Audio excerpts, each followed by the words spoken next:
आज यस्तो दामी माछा आएको छ क्या है बल्ल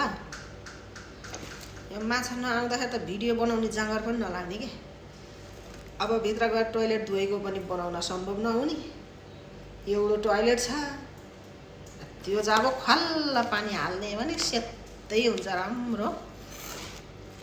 अरू के बनाउनु हिजो आज बाहिर गई भाइन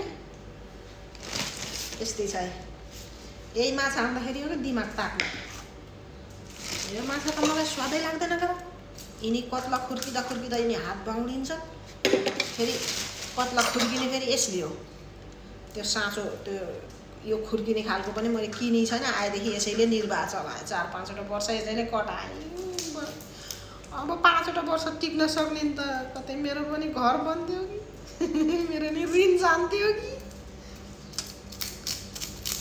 यसैले कत्ला झिकेर सकेँ मैले 4वटा वर्ष 5 वर्ष अहिले त 2 वर्ष फेरि भिजा हालेँ यो माछा आउँदा त फेरि मजा हुन्छ नि अब काटेको देखाउँथेँ पहिला तपाईँहरूलाई भ्युज पनि राम्रै आउने अहिले त काटेर देखायो भने त ठ्याक्कै बिहान हान्दिया हुन्छ त्यो भिडियो कसैले नदेख्ने बनाइदिन्छ त्यही भएर काटेर देखाइन ए मेरो भान्सामा यसलाई तुना माछा हामीले चाहिँ तुना माछा भनिन्छ होइन यहाँ चाहिँ यो सेरी यो स्वार्क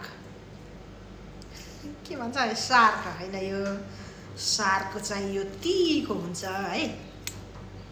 यसलाई के भन्छ है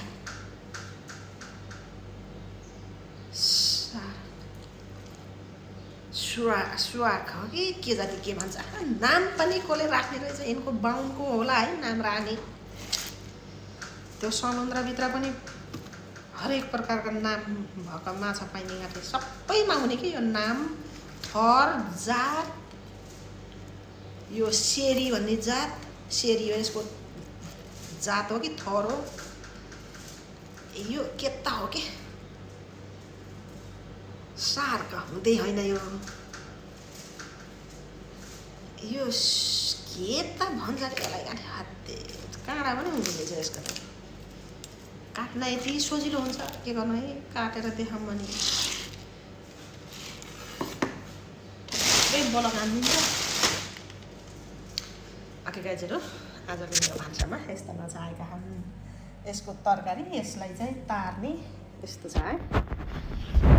धेरैले भन्नुहुन्छ भिडियो लामो भयो माछा उतै काटेर लिन पठाउनु भन्नुहुन्छ हामीलाई यहाँ काटेर लिन पर्दैन साउको आफ्नै माछा मार्ने मान्छे छन् ओके